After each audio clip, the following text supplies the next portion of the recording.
No jak chcesz, żebym ja ci opowiadał historię i dochodzenia do tego. Naprawdę ta władza się zmieniła. Ta władza się zmieniła. Co się stało? No, gdybyś się przyglądał tym kilku latom, to byś zobaczył, że to są właśnie lata prób, jak zreformować system totalitarny, naprzód tak, aby nie stał się on demokratyczny.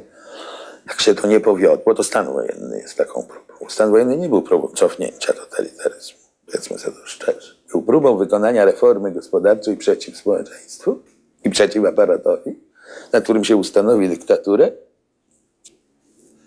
I w rezultacie potem jakiś taki model bardziej liberalnego ładu totalitarnego by miał powstać. No ale to się absolutnie nie powiodło.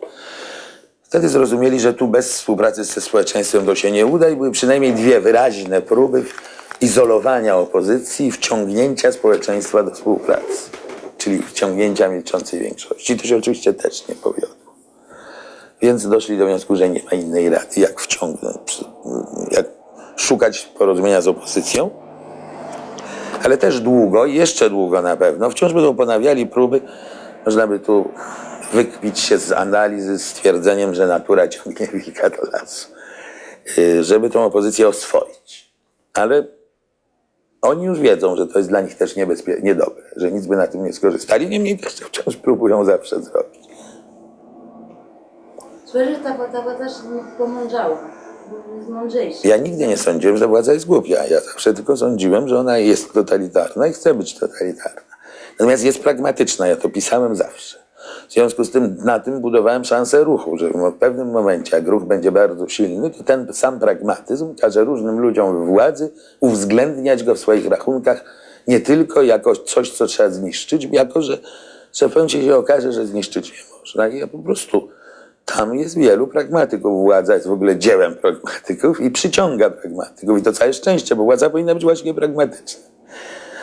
Tylko oczywiście musi być jeszcze demokratyczna. Otóż ci pragmatycy zrozumieli, że tej siły, jaką jest opozycja w Polsce, się nie zniszczy. Co więcej, że jakby nie ma innej drogi do reformy systemu, a system zreformować trzeba, niż poprzez drogę do demokracji. I na tej drodze trzeba się porozumieć z opozycją.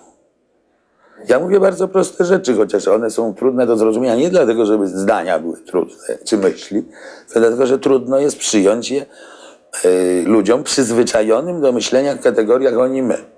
My do nich strzelamy, oni do nas.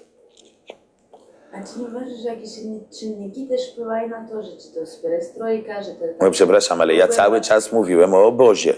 O całym obozie. To jest to samo zjawisko w całym obozie. Pierestrojka to jest to zjawisko. Ja o nim mówiłem. Tylko tyle, że problem, jak to się stało, że oni, tylko tej ewolucji, ich od prób po prostu reformowania systemu totalitarnego do tego porozumienia z opozycją pokazywałem w Polsce. Dlatego, że w Polsce to się najpełniej dokonało niewątpliwie, jak na razie. Czy to też nie jest związane z tym stałym pogłębieniem kryzysu ekonomicznego tego całego obozu? To znaczy, gdy im przeprowadziło, nawet ekonomicznie, bez poparcia społeczeństwa... No ja myślałem, że ja o tym właśnie mówiłem. Skoro pytasz mnie, to znaczy, że nie mówiłem o tym. To znaczy, że mówiłem niewyraźnie. Ja mówiłem, że system jest nieefektywny, że potrafił być efektywny w dwóch dziedzinach. Nieefektywny to znaczy co? To znaczy rujnował kraj, gospodarkę, marnował pracę ludzką. Nie tą gospodarkę, budynki, domy, wodę, powietrze, ziemię, wszystko.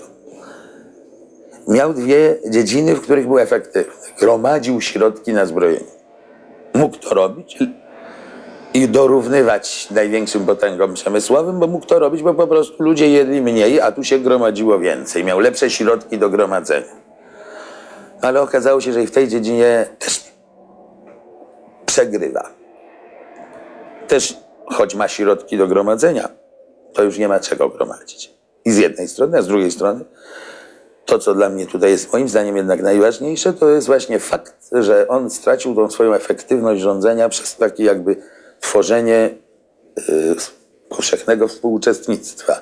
Że przeciwnie, że nagle wywołał zjawisko, jako przeciwstawienie się sobie, wywołał zjawisko powstania masowego ruchu. Tak masowego i tak jednolitego, że poza totalitaryzmem on się nie zdarza, no chyba wobec najazdu nieprzyjaciela na ojczyznę. No. To tylko z tym można porównać.